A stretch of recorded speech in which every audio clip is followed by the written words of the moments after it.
It's been a dream and vision of mine for over 25 years now. Tonight, the countdown begins for the 2020 Indigenous Games on Mi'kmaq territory. Well, you can't tell the Voyageur story without a canoe and a river. And what was life like for the Metis when they lived as fur traders? A new river tour in Alberta takes you back in history.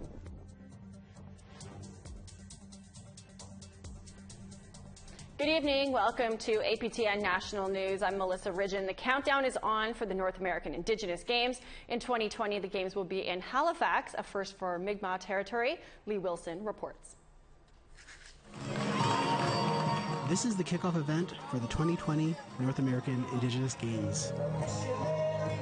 Athletes from New Brunswick, PEI, Newfoundland, and Labrador are celebrating. 1 year from now, our 525,000 minutes, our 31.5 million seconds, we will be hosting the North American Indigenous Games. This will be the 30th anniversary. The first games were held in Edmonton, Alberta in 1990. Tex Marshall is the president of the Host Society for NAIG. He has been involved in Indigenous sports for decades. My own personal countdown to hosting NAIG here in Halifax is not just recent. It's been a dream and vision of mine for over 25 years now. The venues for the games will be in Halifax and in Millbrook First Nation, an hour north of the city. NAIG will be the largest sporting event ever in Atlantic Canada. This is history. This is Halifax. This is Mi'kmaq. Let's make it, and let's make it big. Athletes will be competing in sports, including lacrosse, volleyball, and badminton. The archery competition is part of the North American Indigenous Games. Mi'kmaq here say it's not just about sports, it's also a chance to share the culture. It's a beautiful celebration of culture, music, sport, dance, and the spirit of competition. Like all the games that we play, like I call it my game, my language, Atsukanyantra, it's the games that we play, but that's also infused with the cultural side of it, and that's really what the games represent to me. It's really that spirit and beauty of who we are as Indigenous people from across the world. Yeah. Emma Stevens. The energy was high, but everybody got quiet as Emma Stevens took the stage.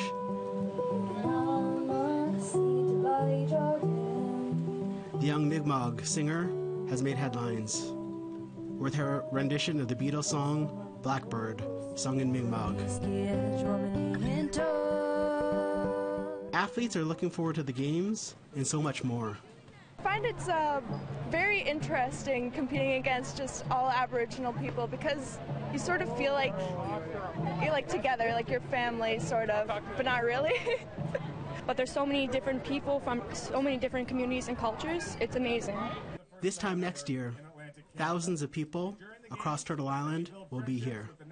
Let the 1 year countdown begin for the 2020 North American Indigenous Games. Lee Wilson, APTN National News, Jabuktuk, Halifax. The Metis National Council is facing an audit from the federal government and scrutiny for how it manages its money. The news came to light after a report this morning. Amber Bernard joins us from our Ottawa studio to explain what's going on. Amber, there's reports being made today that the Metis National Council is being financially audited. Can you tell us more? Yes, CBC reported today, and Crown Indigenous Relations confirmed with us in an email statement that the Metis National Council is under financial review, but they won't comment further because the investigation is still ongoing. So do you have any idea what triggered this audit by the feds? I spoke with the Finance Minister, David Chartrand, of the Metis National Council, and he said the investigation started last summer after complaints were lodged against the council for the misuse of funds by 2 disgruntled employees, according to Chartrand. Okay, and there's also... He said he took... Oh. Yeah, go ahead. Oh. Okay. He said he took the complaint seriously and hired his own auditor to review the financial statements and that no discrepancies were found. Now, in terms of the government investigation, he said no red flags were brought to his attention other than recommendations to implement better work travel summaries. So it sounds like he thinks that that was all dealt with, but now there's this audit that's going on, and there's also talk that the RCMP has launched an investigation into what's going on at MNC. Did Chartrand comment on that, or do you have any idea what's going on with regards to that alleged investigation? Well, he says that there's two former employees that leaked documents from the Métis National Council, and they tried to make up a story that there was a misuse of funds. He says that's not true, and he also believes that they had gone to the RCMP and that they started a rumor that the RCMP is conducting their own investigation on MNC. Chartrand says the RCMP has never contacted him, and he never contacted the RCMP, so he's unaware of any investigation, if any investigation is happening right now with the RCMP. Well, it looks like you've got your hands full on follow-ups to this story then, Amber. Yeah, for sure. Well, thanks for joining us. You know, follow the story. Yeah, thank you. As we heard, David Chartrand of the Métis National Council insists that disgruntled employees are to blame for the false allegations made. Chartrand also says that Indigenous organizations like the MNC are always under more scrutiny because they're Indigenous-led. And from there, Ernst & Young was hired. Canada said once allegations are made, like they typically do with Indigenous people, once allegations are made by somebody, they got to investigate. Mm-hmm. And so I met with Ernst & Young, and they said they can look whatever they want. They can look at any file, any book they want to, any transaction they want to look at. So they've been doing that for a long time now. Bethany May-Twayashing spoke to APTN today about the public backlash she's received for speaking out against an Indigenous leader who sent her unwanted texts. It's a story that we told you last week, and now she says she's disappointed in a public statement made by Assembly of Manitoba Chief's Grand Chief Arlen Dumas, who announced Friday he's taking a brief leave of absence in light of the allegations.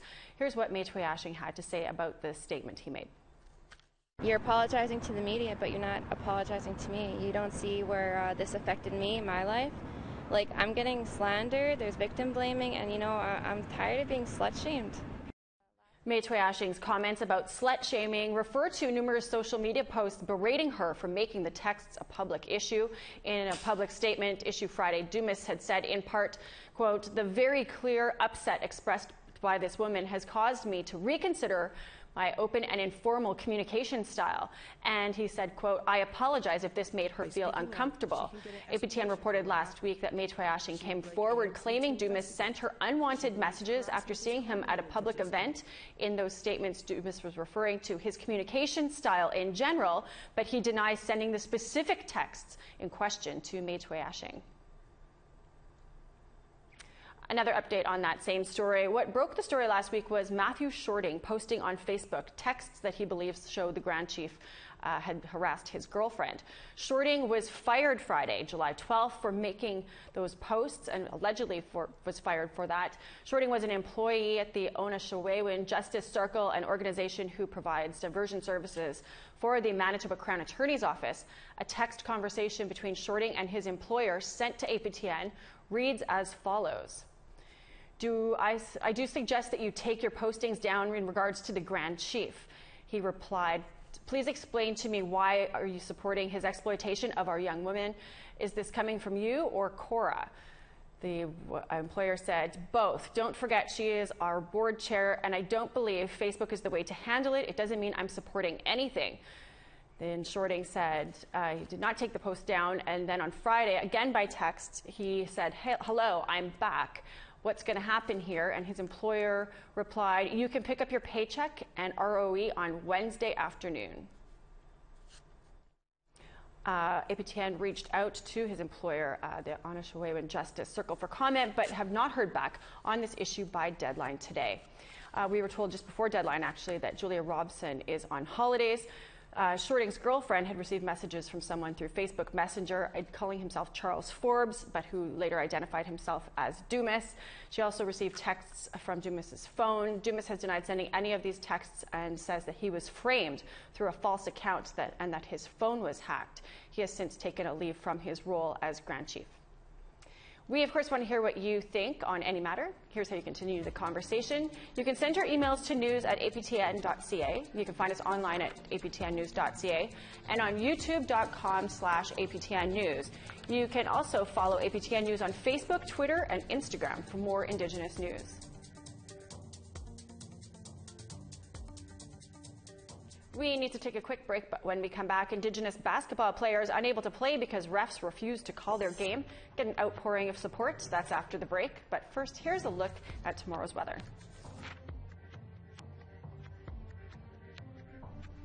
Off to the east coast, we've got 25 and rain in Charlottetown, 26 and rain in Halifax. Nukshuak is 15, mostly sunny skies, 20 and cloudy in Cartwright. Chibougamau, rain and 19. St. Hills, 15 and rain.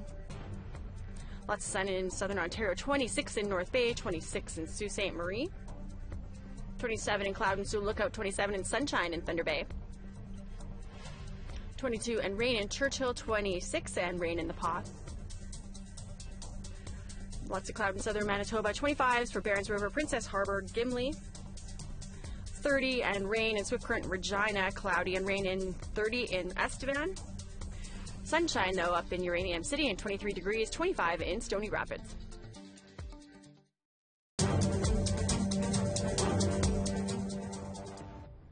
Welcome back. Every Friday during summer, Metis Crossing in Alberta offers a 4-hour experience called Paddle into the Past. Participants experience what it was like for the Metis in the area as they lived as fur traders. APTN's Chris Stewart was there for the day and has this story. What we're going to do now is we're going to head on over here and we're going to do some target practice for a buffalo hunt. 1, 2, 5, go! This is one of the many hands-on experiences from the Paddle into the Past offered by Metis Crossing. In just 4 hours, you can learn the history of the Metis who lived here beside the North Saskatchewan River. Workers from Alberta and Edmonton Tourism were here to see for themselves what life was like back in 1860. Mackenzie Brown works for both Edmonton and Alberta Tourism as an Indigenous tourism developer. So I'm here today to experience the Paddle into the Past at Metis Crossing. So we're going to be doing a voyageur experience, getting a tour around the space, and yeah, I'm really, really excited about it. Brilliant. There you go. The group learned how to finger weave. They each made their own bracelets using the colors of the Metis sash. They learned about trapping and learned how to jig to the Metis fiddle.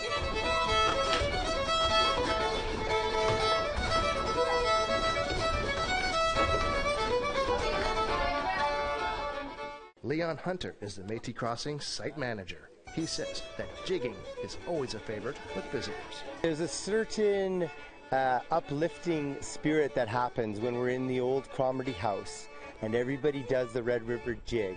And at the end of that, the smiles are really wide and genuine. They began their journey down the North Saskatchewan River, a 5-kilometer trip on authentic voyageur canoes.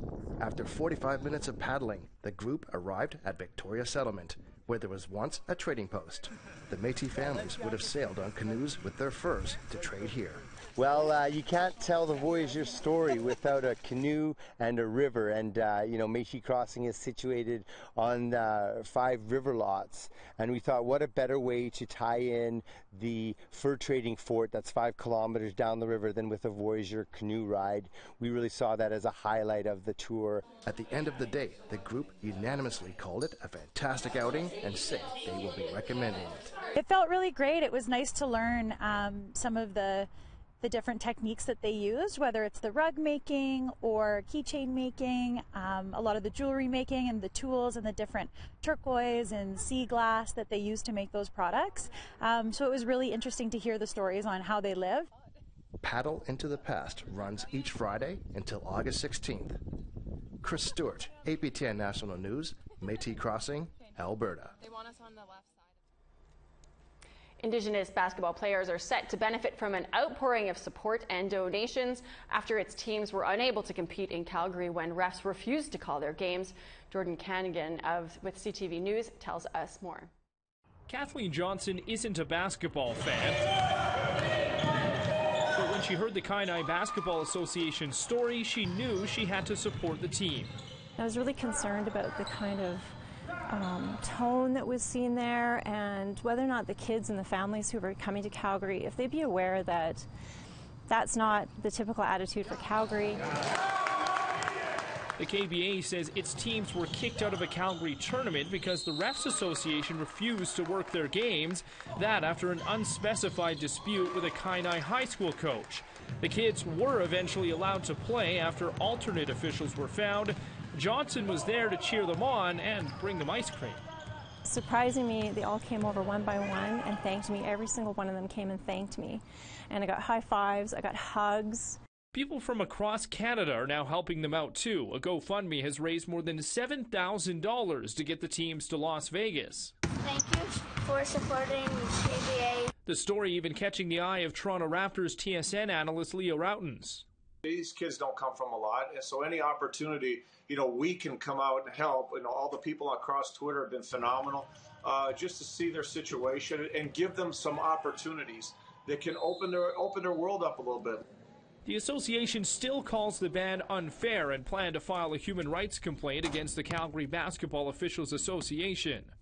It's just ridiculous. It's the discrimination and the racism for CBOA to ban an entire Native community. It just breaks my heart.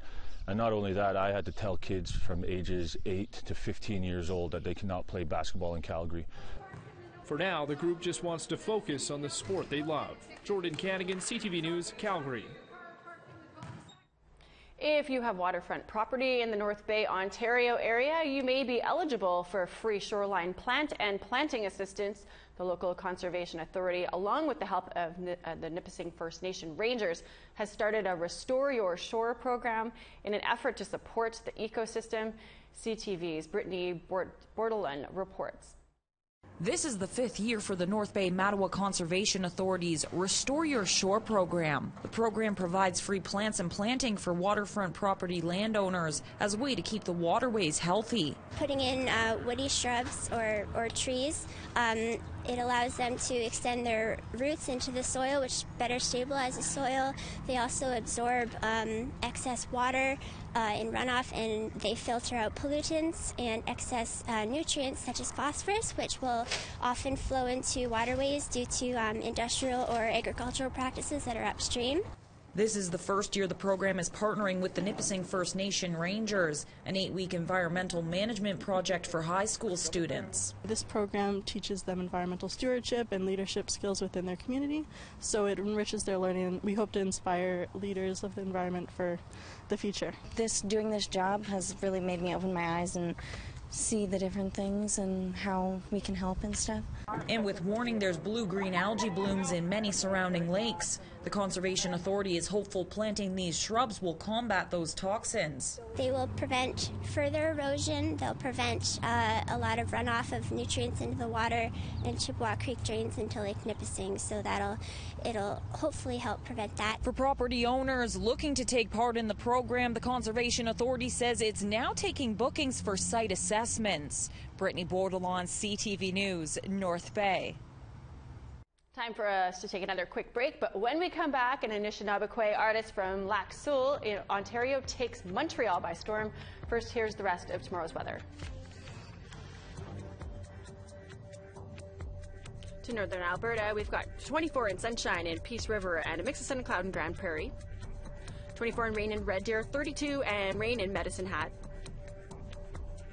Belle is rainy and 23, as is Quesnel, 29 and rain in Penticton. East Lakes is mostly cloudy, but a little bit of sun, 22 degrees, 22 and cloud in Smithers, 22 and rain in Dawson City, 21 and rain in Whitehorse. Norman Wells is sunshine and 22, 19s for Wati and Yellowknife. Inuvik is 25 with clear skies, 18 and sunshine in Colville Lake. 8 and mostly sunny up in Cambridge Bay, 15 in Chesterfield. 5 and rain in Arctic Bay, 14 and mostly sunny in Clyde River, and Pangertung is a mix of sun and cloud, 9.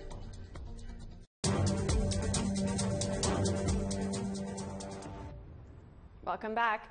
An international film festival on Manitoulin Island showcases Indigenous stories from local students. Lindsay Alick reports. This Indigenous Film Festival was created to showcase the work of students here at the Wingushk Film Institute in Chigang. One of the reasons why I started Wingushk International Film Festival is that we couldn't get our students' films seen in other film festivals around the world. And so we said, why not show these films to people, what the kids are doing here? Not only will the festival feature work from local artists, it will also include movies that have premiered at major festivals like TIFF. For example, Wadu, which features a sisterhood of Māori female directors sharing their insights into the complexity of child abuse in a sequence of 8 short films that become one. Really, it talks to the impact of colonisation and the loss of the values, or tikanga as we call it, on our people in terms of our traditional parenting values and our way of being and with our children. And it really addresses a huge child abuse issue in Aotearoa, New Zealand. While the films come from different places and explore different themes, the common thread at the festival is that the Indigenous stories are told by Indigenous people. We're often through our stories trying to unpack, and trying to restory, and that's exhausting. So when we have opportunity to come together in something like this, with something like this, that it really just reconnects us.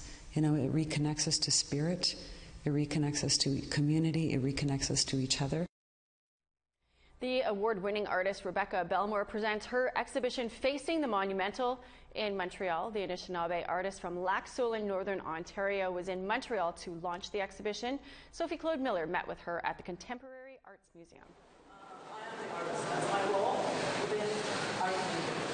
For Rebecca Belle, the ongoing violence against Indigenous people must be addressed, and her creations are meant to spark reactions. Yeah, I think I'm interested in engaging people emotionally. So I think I try to create work or create space or a place for people to feel something, to be affected by the work. The core of Bellemore's work is based on performance. She is present throughout the exhibition. I think performance for me is really about being able to be present, and people cannot, deny my Indigenous self. So I think I speak really from being an Indigenous woman. In 2019, it is impossible to ignore the fact that Indigenous women are disappearing and murdered at an alarming rate.